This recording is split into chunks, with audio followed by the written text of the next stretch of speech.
If you're anything like me as a Hawks fan, you're wondering, who does this team need to draft in this year's NBA draft? There's so many names and so many prospects. It's overwhelming. That's why in this video, I'm going to break down 3 players who are legit targets and actual needs for the Atlanta Hawks. Now, this is part 1, so I'm only covering who the Hawks might select with the 13th overall pick.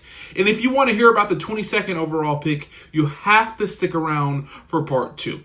Now, I know what you're thinking. Where's Con Knuckle? Where's Come On Molly Watch? Are they on your list? And I will say this. They are not on my list because I legit think that those players will be off the board before 13. I'm only focusing on realistic targets for the Atlanta Hawks.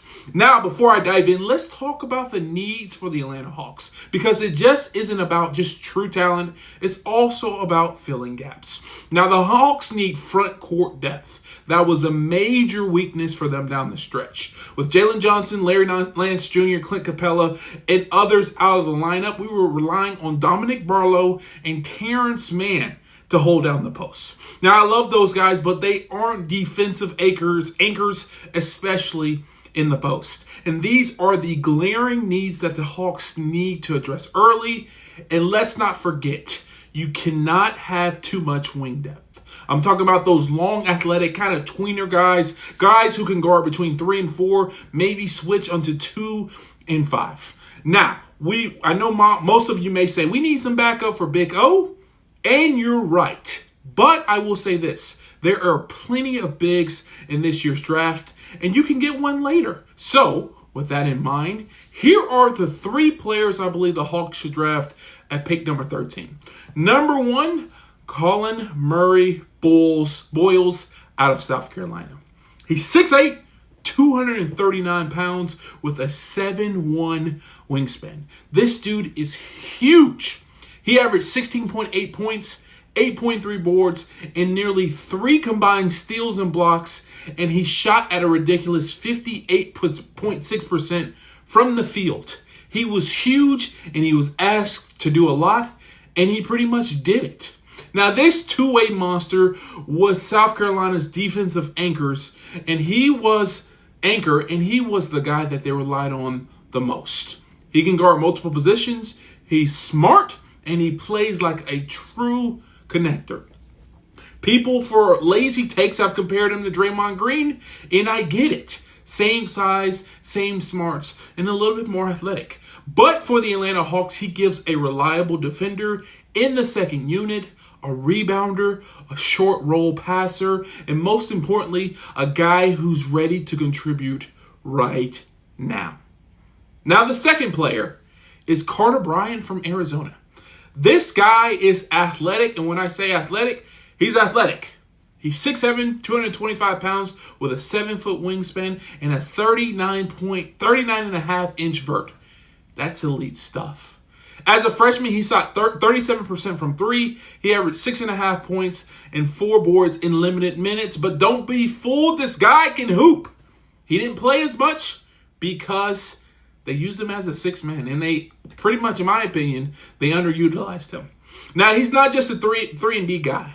He's got the frame and the shot and the motor to grow into a real two-way piece. And for the Hawks, he gives them a switchable wing who brings the energy off the bench, who can knock down threes and develop into a core piece next to Jalen and Trae. He is your quintessential 3-and-D guy that can help the Atlanta Hawks right now.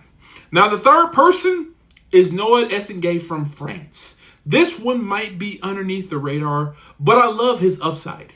He's 6'10", 204 pounds with a 7-foot wingspan, and he's playing pro ball in Germany right now. Now, in limited minutes, he's putting up around 12 points a game, 5 boards, and he's hitting about 35% from 3, which is great, especially in the Quinn Snyder offense. He's a rim finisher, a transition threat, and a solid defender who's only 18 years old. His IQ is off the charts, and he rotates really, really well.